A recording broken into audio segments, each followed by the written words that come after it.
टोकेर खाएको hello guys मकै कस्तो भइरहेछ पहिला घरमा मकै भातमा पकाउँ आज मकै खाऊँ भन्दा यति रिस उठ्यो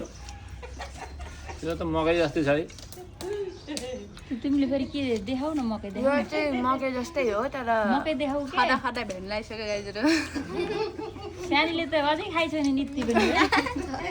टिमको मसिन नरहेछ क्या हो आमा यिनले त यति नै खाइछन् त्यो त मकै जस्तै छ है ओके हाम्रोतिर मकै भन्छ नि गाई तपाईँ के भन्छ भन्नु होला हेर्नुहोस् त आउनुहोस् खान मन लागेपछि मान्छेलाई के लाग्यो भैरवमा 40 डिग्री तापक्रम छ तर मान्छेले यहाँ मकै पोलेर खाइरहेको मन्डी लगाएर मकै खाइरहेको छ नि हामीले ल हेर्नुहोस् के भन्नुहुन्छ हामी चाहिँ कट्टु लाएर मकै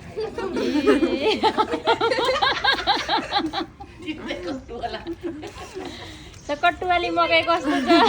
एकदम मिठो मिठो मिठो तपाईँतिर यसलाई मकै भन्छ होला हाम्रोतिर चाहिँ यसलाई पोलेको मकै भन्छन्